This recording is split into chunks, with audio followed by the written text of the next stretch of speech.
என்னாச்சு பாட்டி? ஏன் ஒரு மாதிரியா இருக்கீங்க?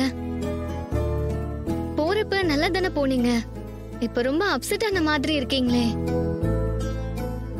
ஏன் போன இடத்துல ஏதாவது பிரச்சனையா? அதெல்லாம் ஒண்ணு இல்லம்மா.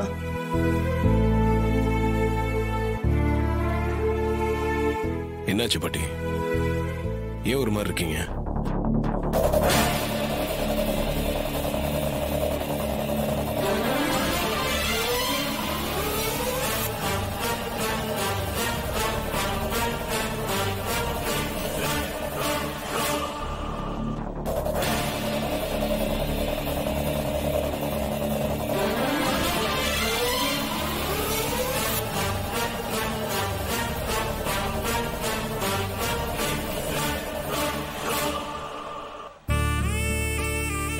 என்ன பாட்டி, உங்களை இப்படி பேசி அசிங்கப்படுத்திட்டாங்களா? கேட்கவே கஷ்டமா இருக்கு. இது எல்லாத்துக்கும் காரணம் நான் தான் அம்மா. நான் மட்டும் ஒழுங்கா ஊரை விட்டு போகாம உங்க கூடயே இருந்திருந்தா வெறுமன் காளியம்மாளா உங்களை இப்படி பேசுவாங்களா? நான் உங்களை அனாதை மாதிரி விட்டு போனதுனால தானே இப்ப கண்டவங்கெல்லாம் உங்களை ஏளனமா பேசுறாங்க. நான் யாருக்குமே உபயோகம் இல்லாத ஒரு பாவி ஆயிட்டம்மா. ராசராசா, ஏயா இப்படி எல்லாம் பேசுற? நீ இப்படி மனநொந்து பேசுறத என்னால தாங்கிக்க முடியுமா ஐயா? இப்படி எல்லாம் பேசாத சாமி. ராஜா, நீ போய் என்னன்னு கேளு. பாட்டிய அவமானப்படுத்துற மாதிரி பேசுன, அவங்கள சும்மா விடக்கூடாது. நான் எப்படி இதெல்லாம் போய் கேட்க முடியும்? அவங்க பேசினதுலயும் உண்மை இருக்குல்ல.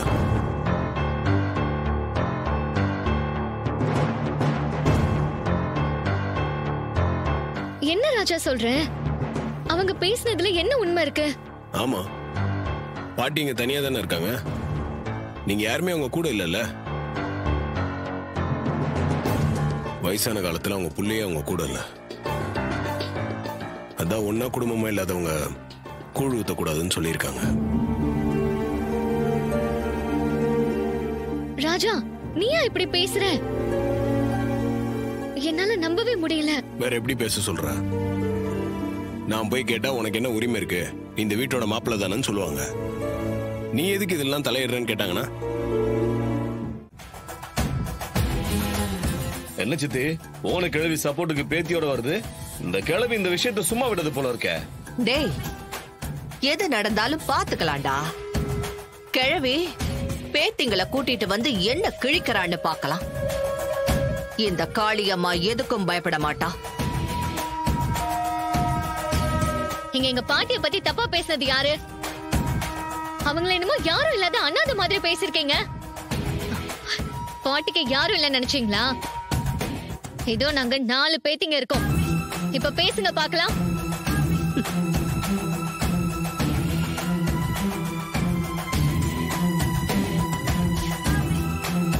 பாட்டிக்கு வயசாயிடுச்சு, பேசினா கேட்டுட்டு கம்முன்னு போயிடுவாங்க நினைச்சிட்டீங்களா? அவங்களுக்கு நாங்க இருக்கோம். என்ன பேசணுமோ எங்க கிட்ட பேசுங்க. அதுக்கு தான் நாங்க 4 பேரும் வந்திருக்கோம்.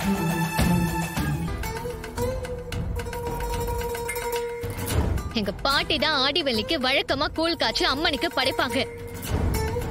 இந்த வருஷம் அவங்கள செய்யக்கூடாதுன்னு சொன்னீங்களாமே. எங்க பாட்டிக்கான மரியாதை கிடைச்சுதான் ஆகணும். அது கிடைக்காம நாங்க இங்க இருந்து போக மாட்டோம். என்ன வந்ததுல இருந்து ஊசி பட்டா சாட்டமா வெடிக்கிறீங்க? உங்க பாட்டிக்காக நீங்க பேச வந்த உடனே நாங்க அப்படியே பயந்துருவோமா? உங்க பாட்டிக்குன்னு யாருமே இல்ல, அனாதை மாதிரி தான் இருக்காங்கன்னு சொன்ன. அதன உண்மை. அதுல உங்களுக்கு ஏதாவது சந்தேகம் இருக்கா? ஏன் நாங்க இருக்கிறது உங்க கண்ணுக்கு தெரியலையா? தெரியுதுமா, தெரியுது. என் கண்ணு ஒண்ணு நொல்ல கண்ணு கிடையாது. நீ எப்பவும் உன் பாட்டியோட தான் இருப்பியா? ஏன் எதுக்கு கேக்குறீங்க? வெளியூர் போயிருக்கிற உன் அம்மா திரும்பி வந்துட்டா நீ இங்கேயே இருப்பியா, இல்ல பாட்டியை விட்டுட்டு போயிடுவியா? இங்க பாருங்க, அதெல்லாம் உங்களுக்கு தேவையில்லாத வேலை. நாங்க பக்கத்து ஊர்ல இருந்தா இவங்க எங்க பாட்டி இல்லன்னு ஆயிடுமா? இல்ல நாங்க தான் பேத்தி இல்லன்னு ஆயிடுமா? சும்மா வாதத்துக்கு பேசலாம். ஆனா உன் பாட்டி தனி மரம் தான். மக, மருமக, பேர பிள்ளைங்கன்னு யாருமே இல்ல. அவங்கள எப்படிப்பா நாங்க குடும்பம்னு ஏத்துக்கிறது?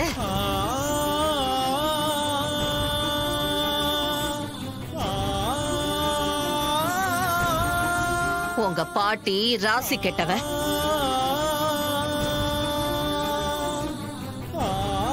குடும்பத்தோட வாழ்றதுக்கான யோகியத்தை அவளுக்கு கிடையாது. அம்மனுக்கு கூழ் காய்ச்சி படைக்கிற அருகதை அவளுக்கு சுத்தமா கிடையாது.